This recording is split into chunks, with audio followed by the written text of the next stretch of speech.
What if the struggle for abundance has never been about effort, strategy, or external conditions, but about alignment?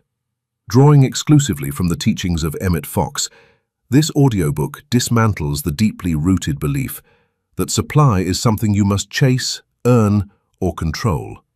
Instead, it reveals a radically different premise.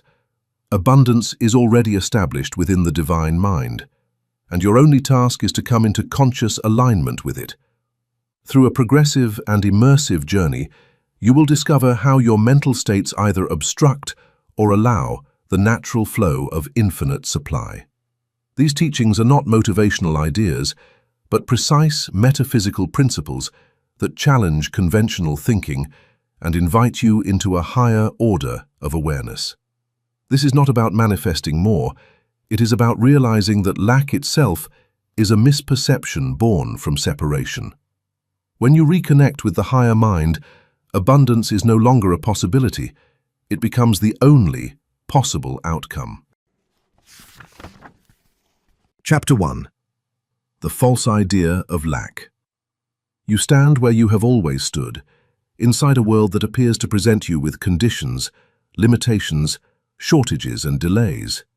And yet, if you look more closely, what you have called lack has never truly been outside of you. It has been an interpretation, a conclusion, a mental acceptance of separation from the divine mind. According to the teaching of Emmet, this is not a poetic idea or a comforting belief. It is a radical claim. Lack does not exist in the divine order at all. What you experience as a lack is the direct result of consciousness losing alignment with the truth of infinite supply. This is the point where your habitual way of understanding reality begins to fracture. You have been trained, by culture, by economics, by observation, to believe that supply is external, finite, and subject to conditions beyond your control. You have been taught that resources must be acquired, competed for, and preserved, and that their absence is a natural and unavoidable part of life. But within Fox's system of thought, this entire framework is built upon a false premise. It assumes that the outer world is primary and that the mind is secondary, reacting to circumstances rather than generating them.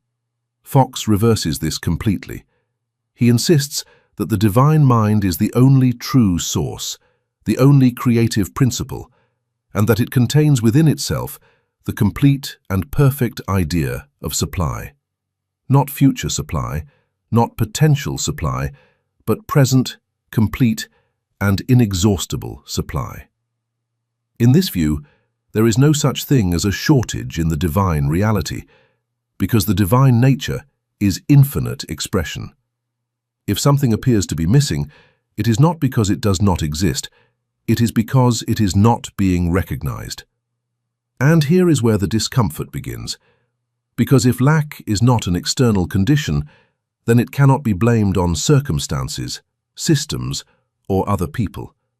It must be understood as a condition of consciousness.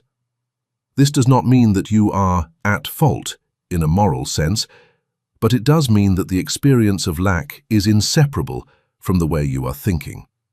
Not your surface thoughts alone, but your deeper acceptance of what is possible, what is available, and what is real. You begin to see how this belief is formed. It does not arrive suddenly. It is built gradually, through repeated attention to appearances. You observe limitation, you hear stories of scarcity, you measure yourself against others, and slowly, almost imperceptibly, you accept the idea that supply is uncertain. This acceptance becomes habitual. It settles into the background of your thinking, shaping your expectations without announcing itself. And once this belief is established, it begins to operate automatically. You look at your life, and instead of seeing possibilities, you see constraints. You interpret delays as evidence of absence.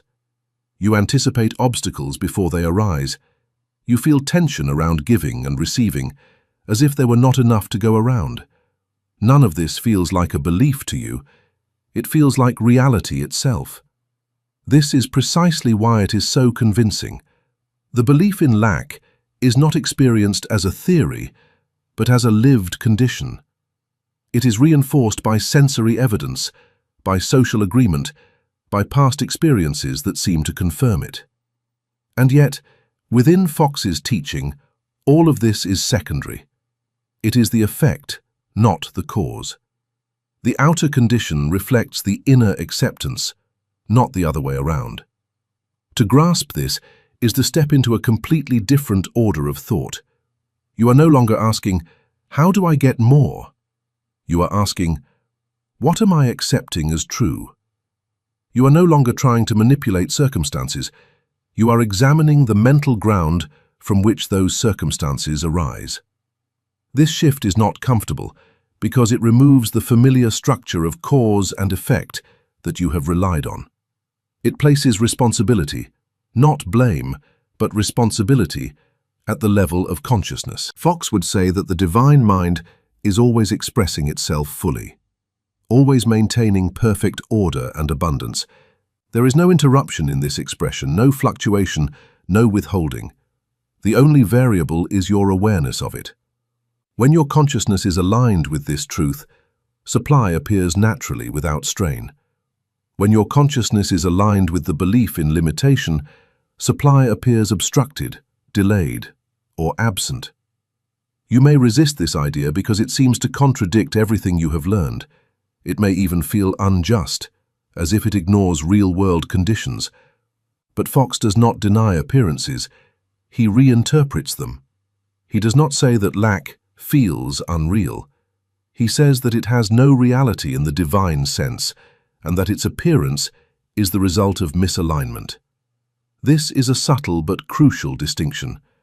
In your daily life, this misalignment shows itself in small, persistent ways. It appears in the hesitation you feel when considering an opportunity, in the doubt that arises when you think about expansion, in the quiet assumption that something will not work out.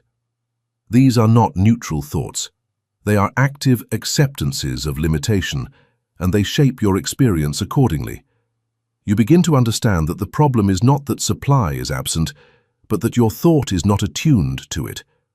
You are, in a sense, looking in the wrong direction. You are trying to perceive abundance through a lens that has already decided it is not there. And so, no matter what appears, it is interpreted as insufficient. To change this is not to force yourself into positive thinking or to deny what you see. It is to question the underlying assumption that what you see is the final truth. It is to recognize that your perception is conditioned and that it can be reconditioned. This is not a superficial adjustment. It is a fundamental shift in orientation. You begin to withdraw your acceptance from the idea of lack, not by fighting it, but by seeing it for what it is, a mental construction sustained by attention and belief. You begin to consider, even if only intellectually at first, that supply might already be present in a form you are not yet recognizing. You allow the possibility that the divine mind is expressing itself continuously, regardless of appearances. This is the beginning of real change. Not a change in circumstances, but a change in the basis of your thinking. And as this basis shifts, your experience must eventually reflect it, not because you are controlling reality, but because you are aligning with the only reality that truly exists within this system of thought. You are no longer trying to create supply. You are no longer waiting for it to arrive. You are learning to see that it has never been absent. And in that recognition, the entire structure of lack begins to dissolve, not as an act of will, but as a consequence of understanding. Chapter 2. The Nature of the Divine Mind. You are not beginning with emptiness. You are not beginning with uncertainty. You are not beginning with a world that must be filled, repaired, or completed. You are beginning, whether you have recognized it or not, within a mind that is already whole. A mind that is not partial, not developing, not searching for solutions, but complete in its very nature. According to the teaching of Emmet Fox, this divine mind is not an abstract idea, nor a distant theological concept. It is the only true source of all that can ever appear as supply in your experience. To contemplate this is to step outside your habitual framework. You have been conditioned to think in terms of beginnings and endings, of causes that precede effects, of processes that lead to results. You are used to the idea that things come into existence gradually, that they must be assembled, acquired, or earned. But Fox presents a radically different premise. He asserts that, in the divine mind, everything already exists in perfect form. Not as material objects waiting somewhere in space, but as complete ideas, fully formed, fully available, and inherently ordered. This mind is infinite. Not infinite in the vague sense of being very large, but infinite in the precise sense of having no boundary, no limit, no edge beyond which something else exists. There is nothing outside of it, and therefore nothing that can oppose it, diminish it, or restrict its expression. Within this infinity, all ideas of supply, health, opportunity, intelligence, relationships, resources, are present in their perfect state.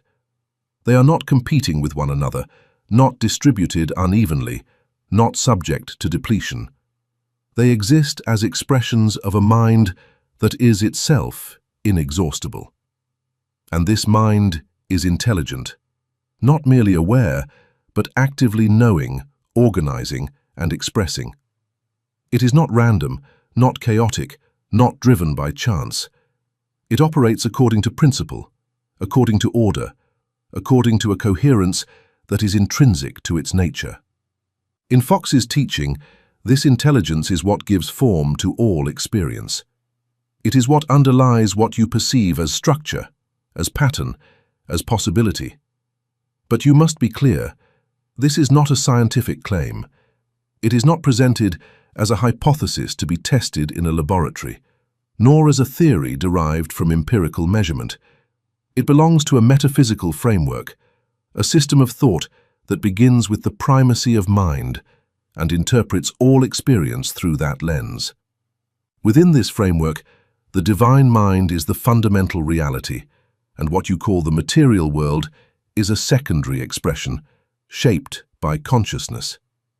To accept this, even provisionally, is to shift the ground beneath your understanding. If the divine mind is the only true source, then supply does not originate in the external world. It does not come from circumstances, from other people, from systems or institutions. These may appear to be channels through which supply flows, but they are not its origin. The origin is always the same, the infinite, intelligent mind that contains all ideas in perfect form. This challenges you at a deep level because it contradicts the way you have learned to navigate life. You have been taught to look outward, to identify sources, to secure access, to manage risk. You have been trained to believe that opportunities are scarce, that they must be found or created, that they depend on conditions beyond your control.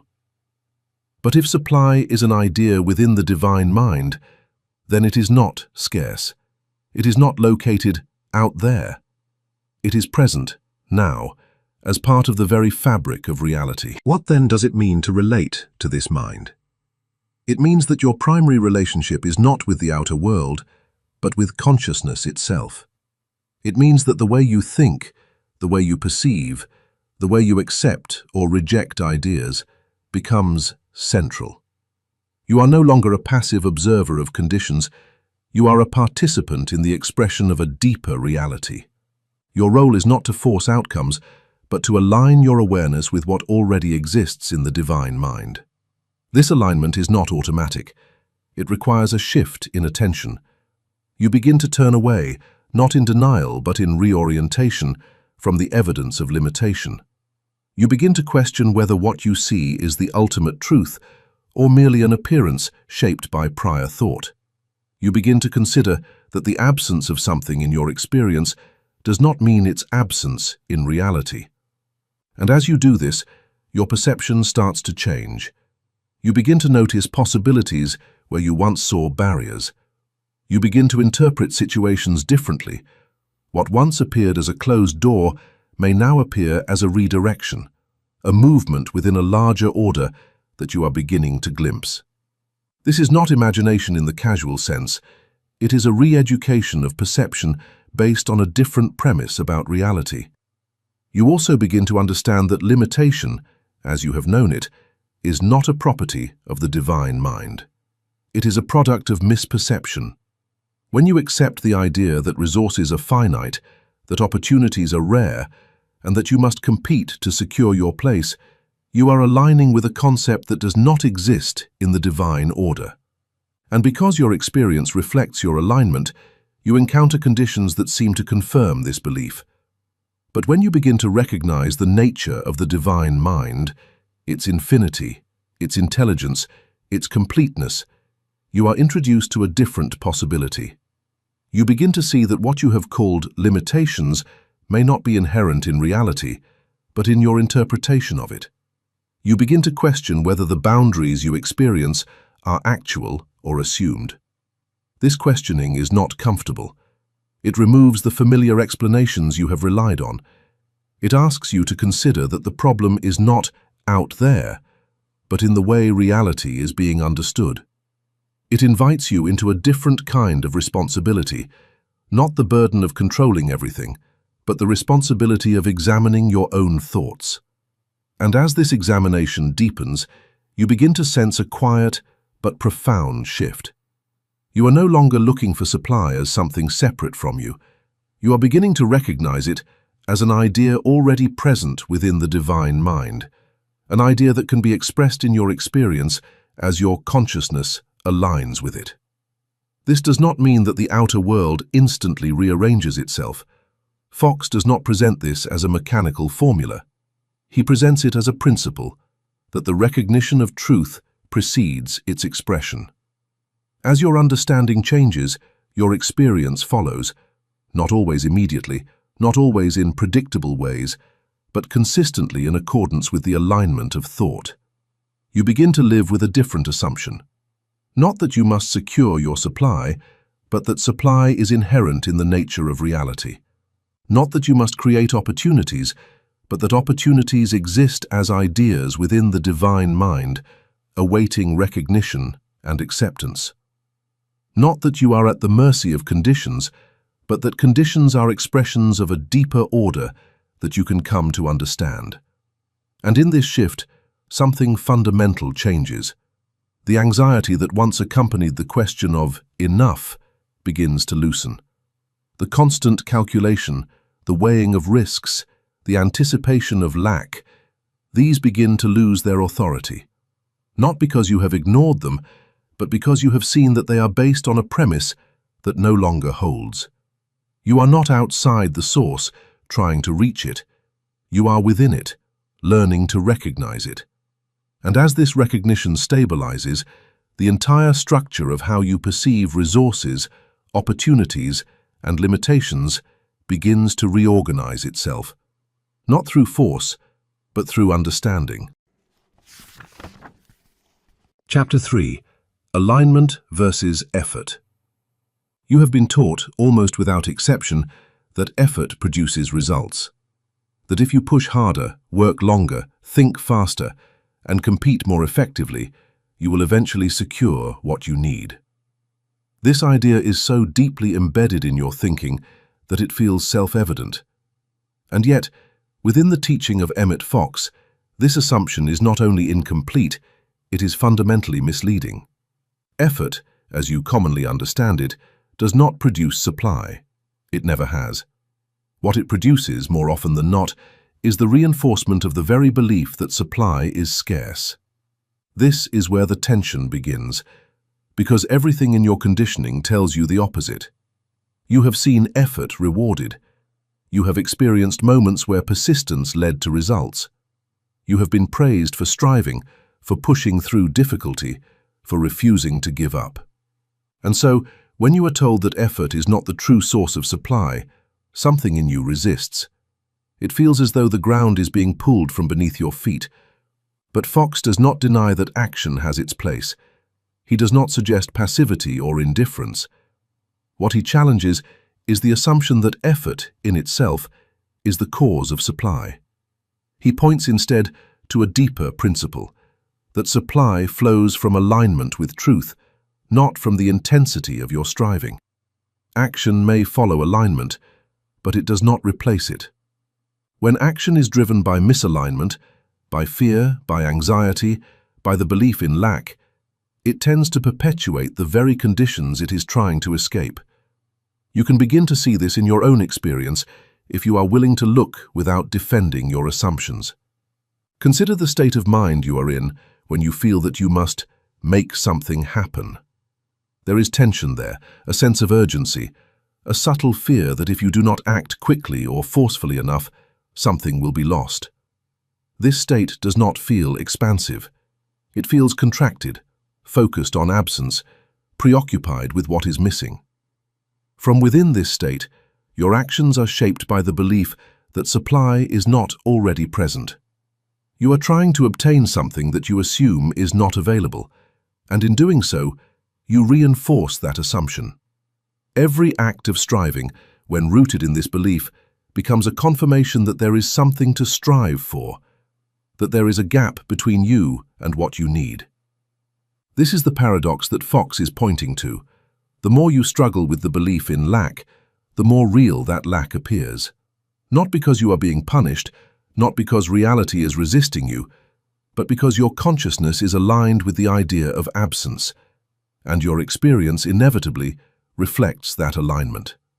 Alignment, in this context, is not a vague or passive concept. It is a precise shift in your orientation to reality. It is the recognition that supply already exists within the divine mind, and that your role is not to create it, but to come into agreement with it. This agreement is not verbal or intellectual alone. It is a deep acceptance, a willingness to see beyond appearances and to trust the underlying order that Fox describes. When you begin to align with this truth, something changes in the quality of your thought. The tension that drove your striving begins to ease. The urgency softens.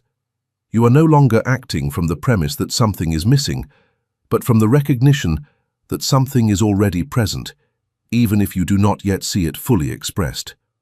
From this state, action still occurs. You still make decisions, take steps, and engage with the world. But the character of your action is different. It is not driven by fear, but by clarity. It is not an attempt to force outcomes, but a response to what you are beginning to perceive as possible. There is a sense of appropriateness, of timing, of coherence that was absent when you were striving. This is deeply counterintuitive, and it is precisely why most people resist it. It appears at first glance to contradict the evidence of everyday life. It seems to suggest that effort is irrelevant, that one can simply think differently and expect results. But this is not what Fox is saying. He is not dismissing action. He is redefining its source. The difficulty lies in letting go of the belief that you are the origin of supply. As long as you hold this belief, you will feel responsible for producing, maintaining, and controlling everything that comes into your life.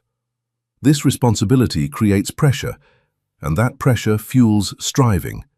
It becomes a cycle. You feel the need to act because you believe you must create supply, and your actions reinforce that belief. To step out of this cycle requires a different kind of effort, not the effort of forcing results, but the effort of examining your own thinking. It requires you to question the assumption that has guided your behavior for so long. It asks you to consider that what you have called hard work may often be a reaction to a false premise. This does not mean that you will immediately stop striving. The habit is deeply ingrained. Even as you begin to understand the principle of alignment, you may find yourself returning to old patterns of thought and action. You may feel the impulse to push, to control, to secure outcomes through sheer determination. This is part of the process. What changes gradually is your awareness of what you are doing. You begin to notice when your actions are driven by tension rather than clarity. You begin to recognize the difference between movement that arises from alignment and movement that arises from fear. This recognition itself is a form of alignment because it brings your attention back to the underlying principle. You start to see that when you are aligned, when you are grounded in the recognition of the divine mind as the source, there is a quiet confidence that does not depend on immediate results. You are not waiting anxiously for confirmation. You are not measuring every step against a feared outcome. You are moving from a different center, one that is not defined by lack. And from this center, supply begins to appear in ways that do not fit your previous expectations. Opportunities arise that you had not anticipated. Solutions present themselves without the struggle you once considered necessary. This is not magic in the sense of violating natural law. It is the operation of a different law, one that you are beginning to understand. Fox would say that this is the natural consequence of alignment. When your thought is in harmony with the truth of infinite supply, your experience reflects that harmony. Not instantly, not always dramatically, but consistently over time. The outer condition reorganizes itself to match the inner acceptance. The challenge is that this process cannot be controlled in the way striving attempts to control outcomes. You cannot demand that alignment produce immediate results on your terms. To do so would be to return to the mindset of striving, to treat alignment as another technique for getting what you want. And that would miss the point entirely. Alignment is not a strategy. It is a recognition. It is the acknowledgement of what is already true, regardless of appearances. And as this recognition deepens, the need to strive begins to fall away, not because you have decided to stop trying, but because the premise that made striving seem necessary is no longer convincing. You are no longer acting to compensate for a lack. You are acting from the awareness of supply. And in that shift, subtle but profound, the entire dynamic of your experience begins to change. Chapter 4. The mental equivalent of abundance. You are not encountering a world that exists independently of you, presenting conditions at random. You are encountering a correspondence. What appears outside you, circumstances, opportunities, limitations, patterns, is inseparable in its deeper origin from what is being accepted within your own consciousness. This is not a metaphor. Within the teaching of Emmet Fox, it is a principle. Every external condition corresponds to an internal mental state. And until this is understood, your efforts to change your life will remain confined to the surface, addressing effects while leaving causes untouched. This idea introduces what Fox calls the mental equivalent. It is one of the most precise and demanding concepts in his system because it leaves little room for ambiguity. The mental equivalent is not a passing thought, not a fleeting desire, not a hopeful image you entertain for a moment and then abandon. It is the stable, consistent inner acceptance of a condition as real. It is the state of consciousness that matches, in quality and clarity, the condition you wish to see expressed outwardly. You begin to see that what you have been doing, perhaps without realizing it, is attempting to produce results without establishing their mental equivalent. You have wanted abundance while simultaneously accepting limitation. You have sought an opportunity while expecting a delay. You have affirmed the possibility while quietly believing in difficulty. These contradictions are not neutral. They define the level at which your consciousness is actually operating. Fox does not treat this lightly. He does not suggest that you can simply think positively and expect immediate change. He insists that the mental equivalent must be real to you. So real that it is no longer something you are trying to convince yourself of, but something you recognize as true. This is where the discipline begins. Because what you call abundance cannot appear outwardly unless it first exists inwardly as a settled conviction. not as a hope, not as a wish, not as an emotional high, but as a quiet, steady knowing. And this knowing is not built through imagination alone. It is grounded in the understanding that, within the divine mind, abundance already exists in perfect form. Your task is not to invent it, but to align your consciousness with that fact. This is where the distinction becomes critical. The mental equivalent is not visualization in the popular sense. It is not about creating vivid images of what you want, rehearsing scenarios, or stimulating emotion in order to feel as though something is already yours. These techniques may produce temporary shifts in mood, but they do not necessarily establish the deep acceptance that Fox is describing. Nor is it wishful thinking. It is not the act of ignoring reality or pretending that circumstances are different from what they appear to be. Fox does not ask you to deny what you see. He asks you to question whether what you see is the ultimate truth, or whether it is the expression of a prior mental state that can be changed. The mental equivalent is a disciplined acceptance of truth within consciousness. It requires you to examine your own thinking with precision, to identify where you are still accepting limitation, and to replace that acceptance with a clearer recognition of what is already true in the divine mind. This is not a casual process. It demands attention, consistency, and a willingness to confront your own assumptions. You may notice, as you begin this work, how unstable your thinking has been, how quickly it shifts from confidence to doubt, from possibility to concern, from clarity to confusion. This instability prevents the formation of a true mental equivalent, because the state of consciousness is not sustained long enough to establish itself.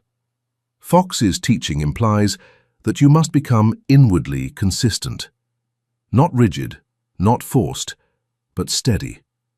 You must return again and again to the recognition that supply is present, that abundance is part of the divine order, that there is no real absence in the source of all things.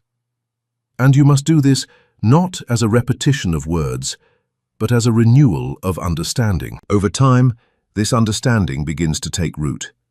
It becomes less of an effort and more of a baseline. You find that you are no longer reacting to appearances in the same way. Where you once saw limitation, you now see a condition that does not reflect the deeper truth you have come to accept. You are less inclined to agree with it, less willing to interpret it as final. This is the formation of the mental equivalent. It is not dramatic. It does not announce itself. It stabilizes quietly beneath the surface, changing the way you perceive and respond. And as it stabilizes, it begins to exert influence, not through force, but through correspondence. Because if every external condition corresponds to an internal state, then a change in that state must eventually be reflected outwardly. This is not immediate, and it is not always linear. The outer world does not rearrange itself at your command, but it does respond, over time, to the level at which your consciousness is operating. You begin to notice subtle shifts. Situations that once seemed fixed begin to loosen. New possibilities emerge where none were visible before. Interactions change in tone and direction. What you once experienced as resistance begins to give way to movement. These changes are not random. They are the natural expression of a different mental equivalent. And yet, the temptation remains to revert to old patterns. When results are not immediate, you may feel the urge to doubt, to question whether the principle is working, to return to effort in the old sense of striving and forcing. This is where the discipline is tested, because the mental equivalent is not established through impatience. It is not sustained by constant checking for results. It requires a certain detachment from appearances, a willingness to remain aligned with what you know to be true, even when the outer condition has not yet caught up. This is not blind faith. It is a logical consistency within the framework Fox presents. If the divine mind contains all ideas in perfect form, and if your experience corresponds to your consciousness, then the establishment of the correct mental equivalent must precede its expression. To abandon that equivalent because it is not yet visible is to interrupt the very process you are attempting to engage. You begin to understand that the work is not in the outer world. It is not in manipulating conditions, persuading others, or controlling outcomes. It is in maintaining clarity within your own thoughts. It is in refusing to accept limitation as final, not through denial, but through a deeper recognition of what is real. And as this clarity deepens, something shifts in your relationship to life. You are no longer waiting for abundance to appear so that you can believe in it. You are beginning to believe in it as a prior reality, and this belief, this mental equivalent, becomes the basis from which your experience unfolds. You are not imagining abundance into existence. You are aligning with the fact that, within this metaphysical framework, it already exists. And in that alignment, sustained and clarified over time, the outer condition must eventually reflect the inner acceptance, not as a reward, but as a correspondence. Chapter 5. Prayer as alignment, not petition. You become still, not as an act of withdrawal from life, but as a deliberate turning inward. For a moment, you suspend the impulse to ask, to request, to explain your situation.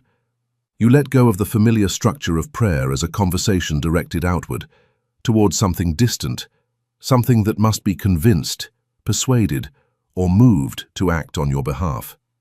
And in that stillness, something subtle begins to shift. You are no longer reaching, you are beginning to recognize. According to the teaching of Emmet, this is where true prayer begins, not in asking for change, but in aligning with what already is. This idea challenges almost everything you have been taught about prayer. You have likely understood it as a form of petition, a way of presenting your needs, your desires, your concerns to a higher power in the hope that something will be granted, adjusted, or improved. You may have believed that the effectiveness of prayer depends on sincerity, intensity, repetition, or even worthiness. Fox removes all of this. He does not deny that you have needs or that change is possible, but he insists that prayer is not the mechanism by which you persuade a distant power to intervene. It is the means by which you bring your own consciousness into alignment with the truth that already exists within the divine mind. This is what he calls scientific prayer, not because it is derived from empirical science, but because it operates according to principle, with a consistency that can be understood and applied. In this framework, the divine mind is not fluctuating, it is not withholding supply, not deciding moment by moment whether to respond to your requests. It is already expressing perfection, already containing the complete idea of every form of good. There is no need to convince it, because there is nothing for it to decide. The only variable is your awareness of this truth. When you pray, then, you are not attempting to change the divine mind. You are allowing your own mind to be changed. You are moving from a state of misalignment, where you perceive lack, limitation, or disorder, into a state of alignment, where you recognize the presence of order, supply, and completeness. This is not a passive process. It requires attention, clarity, and a willingness to release the assumptions that have shaped your perception. You may notice at first how strong the habit of asking is. Even as you attempt to be still, your thoughts may move quickly toward what you want to change, what you hope will happen, what you fear might not. This is natural. It reflects the way you have been conditioned to think. But Fox's approach invites you to do something different. Instead of describing the problem, you begin to affirm the truth that stands beyond it. This is not denial. It is not an attempt to ignore reality. It is an acknowledgement that what you are experiencing is not the ultimate reality within this metaphysical framework. You are not pretending that a difficulty does not exist. You are recognizing that it does not originate in the divine mind. and therefore does not have the same status as truth. As you continue in this inward turning, you begin to replace the language of request with the language of recognition. You do not say, "Give me supply," but rather, you acknowledge that supply already exists in its perfect form. You do not ask for opportunity. You recognize that opportunity is inherent in the nature of the divine mind. You do not plead for resolution. You affirm that order is already established. This shift may feel subtle, but its implications are profound. You are no longer placing yourself in a position of separation as someone who lacks and must receive. You are placing yourself within a relationship of unity as someone who is aligning with what is already present. The sense of distance begins to dissolve. The urgency softens. You are not waiting for something to happen. You are becoming aware of what is. This transforms the entire experience of seeking help. You are no longer dependent on timing, on external conditions, on the responses of others. You are working directly at the level of consciousness, where the root of experience is formed. This does not mean that outer conditions are irrelevant, but it means they are no longer primary. They are expressions, not sources. Fox's method often involves what he calls treatment, a structured form of prayer in which you consciously move through stages of recognition. You begin by acknowledging the nature of the divine mind, its infinity, its intelligence, its completeness. You remind yourself that this mind is the only true reality and that it contains all ideas in perfect form. Then you identify your unity with this mind, not as a distant observer, but as an expression within it. From this point, you address the specific condition you are concerned with, not by describing its difficulty, but by affirming the truth that corresponds to it. If you are facing what appears to be a lack, you affirm the presence of supply. If you are encountering confusion, you affirm the presence of clarity.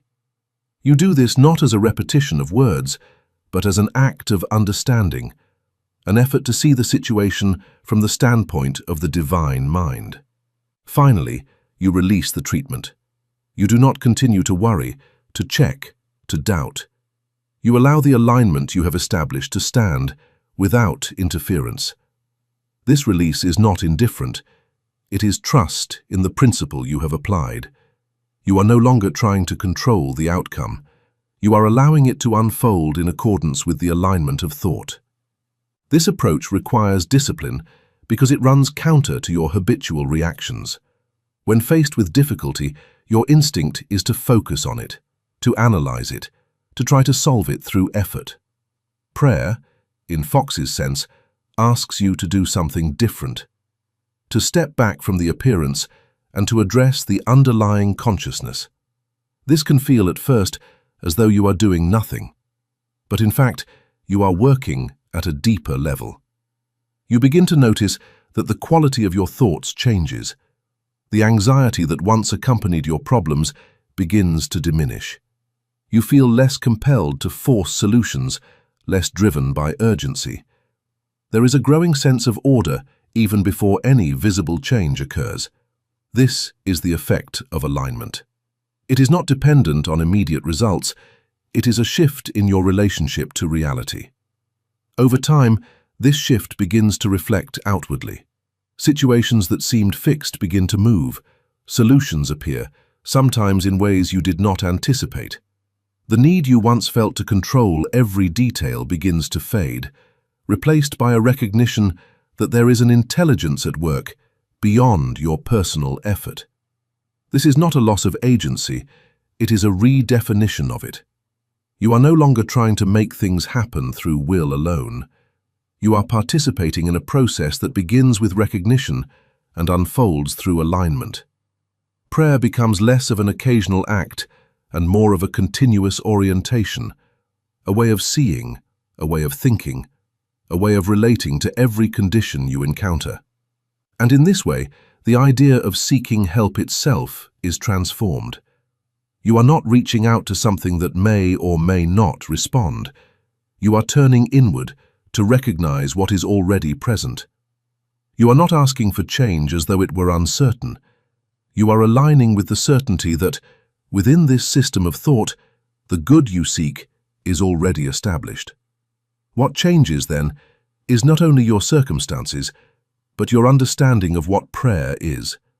It is no longer a plea, it is a realization.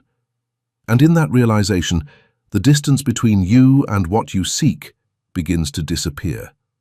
Not because something has been given to you, but because you have come to see that it was never absent. Chapter 6. The Obstruction of Fear and Doubt. It begins quietly, almost imperceptibly. A small hesitation in your thought, a question that does not fully form but lingers just beneath the surface. What if this doesn't work? You may not even notice the moment it enters, but you feel its effect immediately. Something tightens. Your vision narrows. What had felt open, possible, even certain a moment ago begins to lose its clarity. Doubt has entered, not as a dramatic force, but as a subtle contraction of perception. Within the teaching of Emmet Fox, this moment is not trivial. It is not simply a passing mood or an emotional fluctuation. It is a shift in alignment. And because your experience corresponds to the state of your consciousness, even this subtle shift has consequences. Not because reality itself has changed, but because your capacity to perceive it has been altered. You must be willing to see this clearly, even if it is uncomfortable. Fear and doubt do not create lack in the divine mind. They do not interrupt the flow of supply at its source. That flow remains constant, complete, and unaffected. But what fear and doubt do is obscure your awareness of that flow. They act not as forces that alter reality, but as conditions that distort your perception of it. This distinction is essential. If you believe that fear and doubt have the power to change reality itself, you will approach them with a sense of helplessness or superstition. You will try to suppress them, to fight them, to eliminate them as though they were external enemies. But Fox's teaching suggests something more precise and more demanding. Fear and doubt are internal states that interrupt your alignment with truth. They do not change what is real, they change what you are able to recognize as real. When doubt arises, it does not present itself as distortion. It presents itself as reason. It speaks in a language that feels practical, grounded, even intelligent. It reminds you of past experiences, of things that did not work out, of risks and uncertainties. It frames itself as caution, as realism, as a necessary counterbalance to what might otherwise be naive optimism. This is why it is so convincing. Doubt rarely announces itself as doubt. It appears as common sense, and because you have been conditioned to trust this kind of thinking, you accept it without question. You allow it to reshape your perception, to redefine what you consider possible. In that moment, your alignment shifts. Where you had been oriented toward the recognition of supply, you begin to orient toward the anticipation of limitation. You start to scan your environment for evidence that supports this new perspective. And because perception is selective, you find it. You notice obstacles more readily. You interpret neutral events as negative. You become more sensitive to signs of delay or resistance. Fear operates in a similar way, but with a different intensity. Where doubt questions, fear asserts.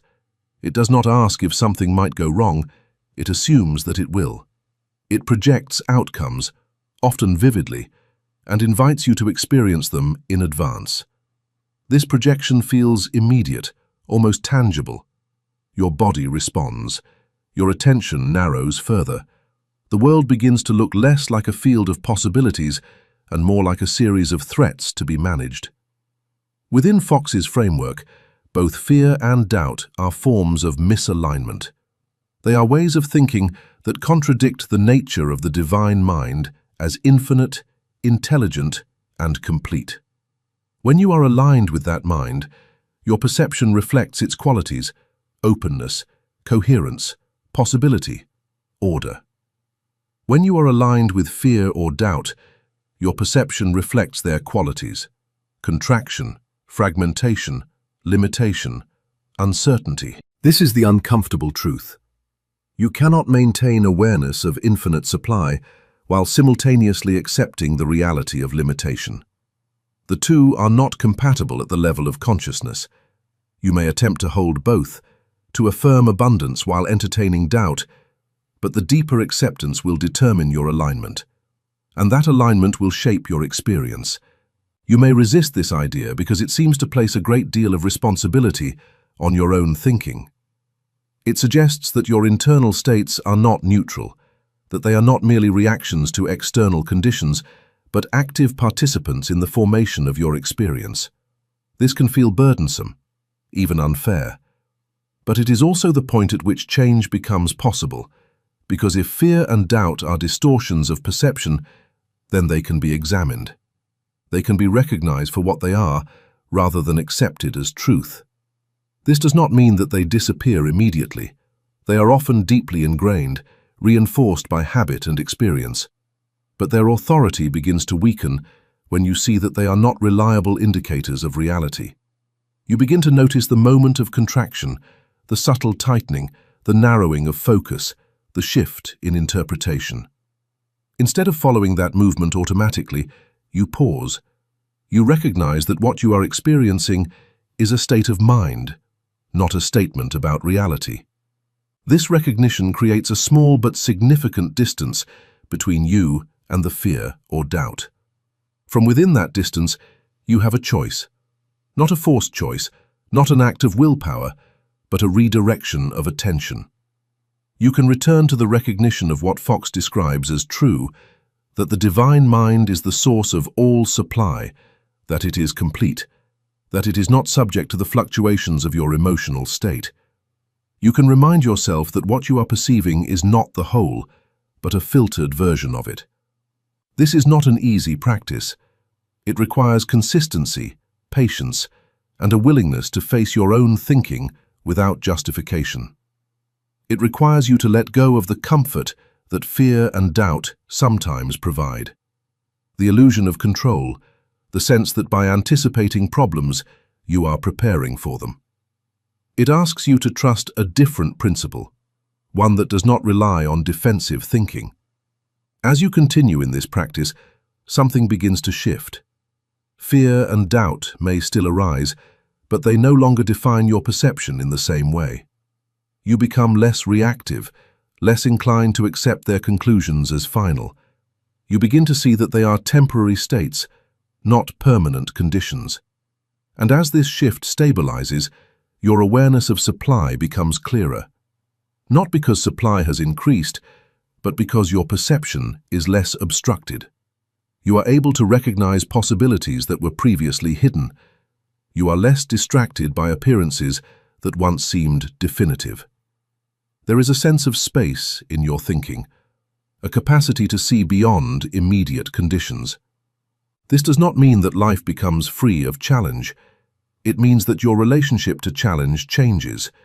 You are no longer interpreting every difficulty as evidence of lack. You are able to hold a different understanding, that what you are encountering is not the absence of supply, but a moment in which your perception can either contract or remain aligned. And this is where the seriousness of the teaching becomes clear. Alignment is not maintained by default. It is influenced, moment by moment, by the states you accept as true.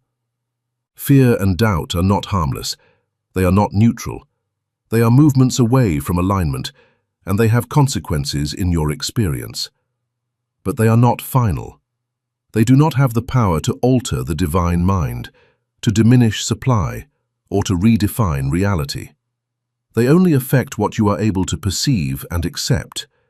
And when you see this clearly, when you understand that the contraction you feel is not the world closing in, but your perception narrowing, you are no longer entirely subject to it. You begin to reclaim your orientation, not by force, not by denial, but by recognition. You see that alignment is always available, that the truth Fox points to has not changed, even when your perception has. And in returning to that recognition again and again, you gradually reduce the hold that fear and doubt have had on your experience. They may still arise, but they no longer define what is real. Chapter 7. Living from the Higher Mind. You wake into a day that looks, at first glance, no different from any other.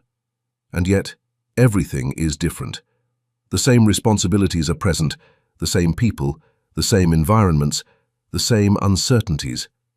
But your point of reference has shifted. You are no longer interpreting your experience from appearances alone. You are no longer reacting to what seems to be happening as though it were the final authority. Instead, your reactions, your expectations, and your interpretations are rooted in a deeper recognition that the divine mind is the only true source, and that what you encounter outwardly is not the origin of reality, but its expression. This is what it means, in the teaching of Emmet, to live aligned with the higher mind. It is not a moment of insight that comes and goes. It is not a temporary state of inspiration. It is a discipline of consciousness, a way of thinking that must be maintained, renewed, and embodied continuously. You begin your day without the usual undercurrent of anticipation or concern, not because you are ignoring what lies ahead, but because you are not assigning it ultimate authority. You do not assume that the events of the day will determine your state of mind. Instead, you understand that your state of mind will determine how those events are experienced. As you move into your first interactions, you notice how this changes your relationships. Where you might once have reacted to others based on their behavior, interpreting tone, reading intention, responding defensively, you now hold a different perspective. You recognize that each person is also, at a deeper level, an expression within the same divine mind. Their actions may reflect confusion, fear, or limitation, but those are not their true nature within this framework. This does not make you passive. It does not mean that you accept harmful behavior or ignore practical realities, but it changes the way you respond. You are less reactive, less inclined to mirror negativity, and less dependent on external validation. You are not trying to control others or to extract something from them. You are grounded in a recognition that your supply, your worth, and your stability do not come from their approval or agreement. As a result, your interactions take on a different quality. There is more space in them, less urgency, less tension. You listen more clearly because you are not preoccupied with defending a position or securing an outcome. You speak more directly because you are not filtering your words through fear. There is a quiet confidence that does not come from asserting yourself, but from not needing to. This same shift carries into your work. You approach your tasks not as burdens to be managed or obstacles to be overcome, but as expressions of a larger order. You are not working from the premise that you must create supply through effort alone. You are working from the understanding that supply is already present within the divine mind, and that your role is to align your thinking with that truth. This does not reduce your engagement. If anything, it refines it. You are more attentive, more precise, because your actions are not driven by anxiety or distraction. You are not rushing to prove something or to secure a result. You are acting from clarity, from a sense of appropriateness that emerges when your thinking is aligned. Decisions, which may once have felt heavy or uncertain, begin to take on a different character. You are no longer trying to predict every outcome, to calculate every risk, to control every variable. You understand that the outer situation does not contain all the information you need. You turn inward, not in avoidance, but in recognition that the higher mind is the source of intelligence as well as supply. From this orientation, decisions become less about forcing the right answer and more about recognizing it. You become sensitive to a different kind of guidance, not emotional impulses or fleeting preferences, but a steady sense of coherence. What aligns with truth feels different from what is driven by fear. It carries a sense of order, even if the path is not fully visible. This does not mean that you never experience uncertainty. It means that uncertainty does not destabilize you in the same way. You are not interpreting it as a sign of lack or danger. You are able to remain steady, to continue aligning your thoughts even when the outcome is not yet clear. Throughout the day, you encounter situations that would once have triggered habitual reactions, a delay, a disagreement, an unexpected change. These are the moments where the discipline of consciousness is tested. Because alignment is not maintained automatically, it must be chosen again and again, often in the face of appearances that seem to contradict it. You may feel the initial impulse to react, to interpret the delay as a problem, the disagreement as a threat, the change as a loss of control. But now there is a pause, a recognition that what you are about to accept as true may not reflect the deeper reality. In that pause, you have the opportunity to reorient. You remind yourself, not mechanically but with understanding, that the divine mind is not disrupted by these appearances, that supply, order, and intelligence remain intact, that what you are seeing is not the whole, but a fragment, a moment in a larger pattern you do not yet fully perceive. This does not remove the situation, but it changes your relationship to it. You respond with more clarity, less reactivity. You are able to see options that were not visible when your perception was contracted. You act, but your action is not driven by fear. It is aligned with a deeper recognition. As the day unfolds, you begin to see how this way of living reshapes your experience, not through dramatic or immediate transformations, but through a steady reorganization of how you perceive and respond. The sense of pressure that once accompanied your responsibilities begins to ease. The constant evaluation of enough becomes less dominant. You are not measuring every moment against a standard of scarcity. Instead, there is a growing sense of sufficiency, not as a conclusion based on external conditions, but as an orientation of consciousness. You are living from the assumption that supply is present, that intelligence is available, that order is inherent. And this assumption influences everything you do. But you also see clearly that this is not a one-time realization.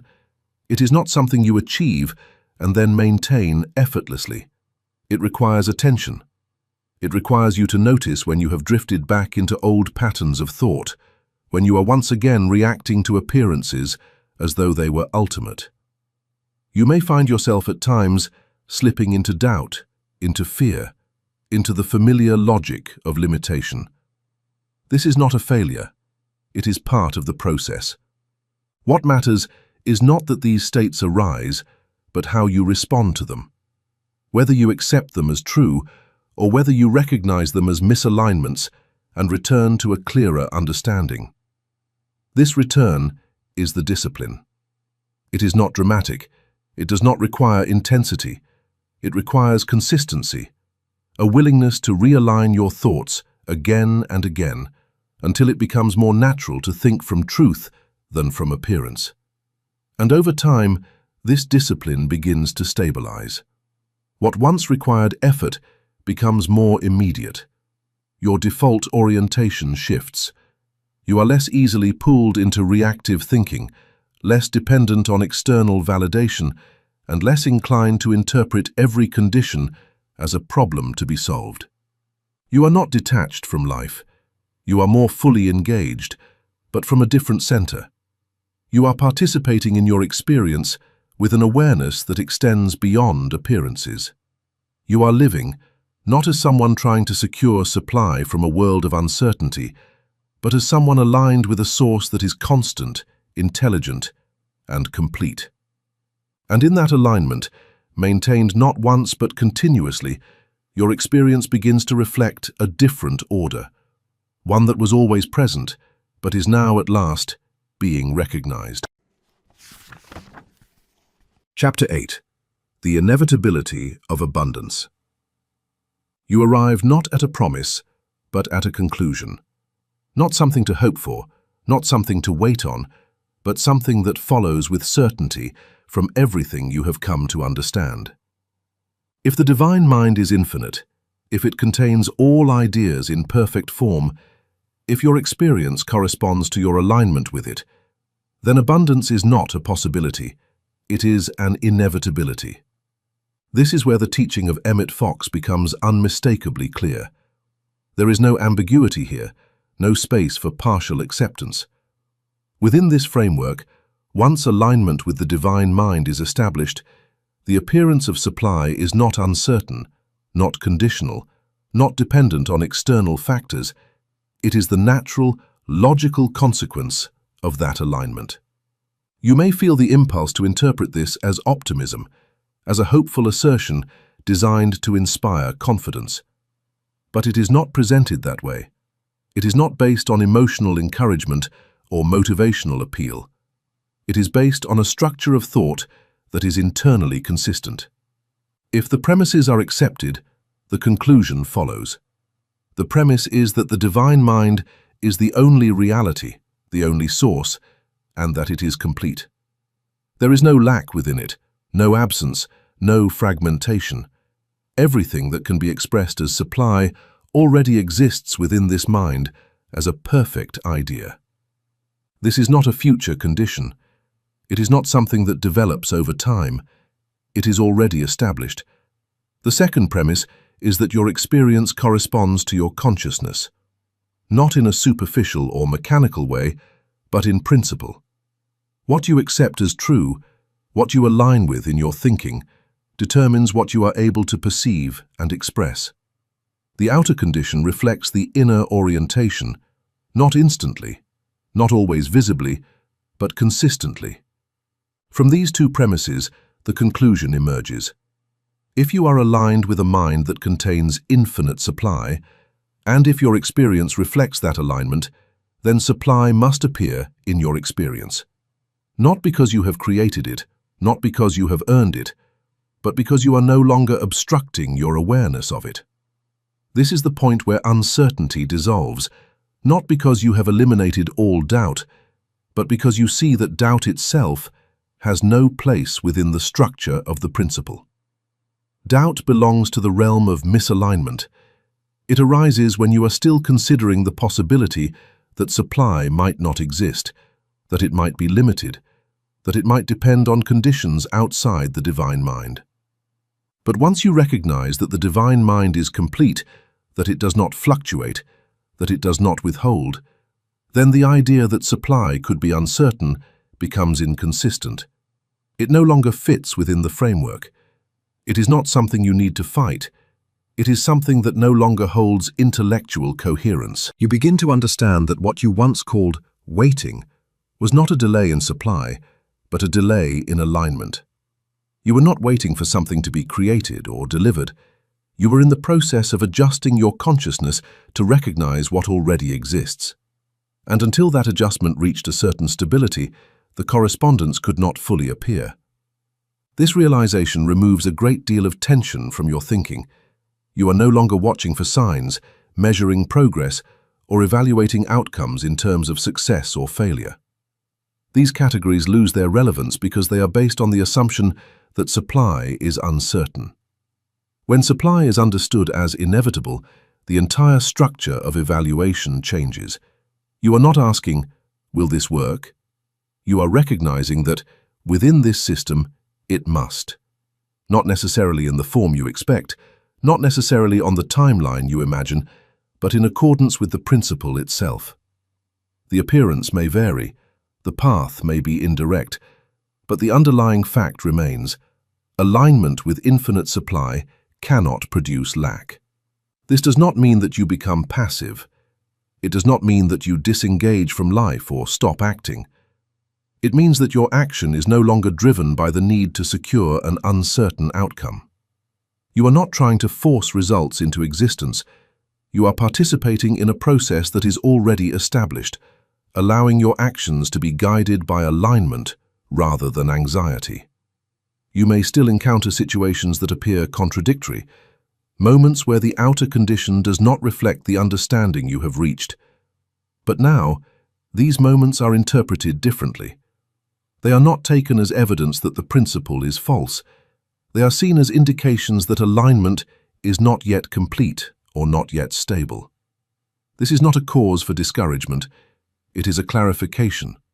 It directs your attention back to where the work actually is, not in manipulating conditions, but in refining your own consciousness.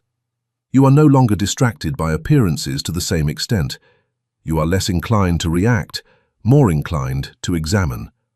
And as this examination continues, your alignment deepens. It becomes less of an effort, more of a natural orientation. You find that you are no longer easily pulled into the belief in lack. When doubt arises, it does not carry the same authority. When fear appears, it is recognized more quickly as a distortion. Gradually, the correspondence becomes clearer. Supply appears, not as something extraordinary, but as something appropriate. Opportunities align with your understanding. Resources become available in ways that feel coherent rather than forced. There is a sense of order that replaces the randomness you once perceived. You begin to see that abundance is not an event. It is not a sudden arrival of something new. It is the consistent expression of a principle that has always been in operation. What has changed is not the source, but your alignment with it. This brings you to a different kind of certainty, not the certainty of prediction, where you attempt to control specific outcomes, but the certainty of understanding. You know that within this framework, lack cannot be the final condition. It cannot be sustained where alignment is established because it does not exist in the source itself. This certainty is quiet. It does not need to assert itself. It does not depend on constant affirmation or reinforcement. It rests on the coherence of the principle. You are not convincing yourself of something. You are recognizing what follows logically from what you have accepted as true. And in this recognition, your relationship to supply is transformed. You are no longer seeking it as though it were separate from you. You are no longer defining yourself in terms of its presence or absence. You understand that what you experience is an expression of your alignment with the divine mind, and that this alignment is within your capacity to cultivate. You are not at the mercy of conditions. You are not dependent on external sources.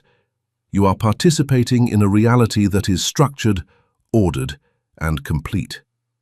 And as your awareness of this becomes more stable, the need to question whether there will be enough begins to fade. You are not hoping for abundance, you are understanding it. And in that understanding, the question itself disappears.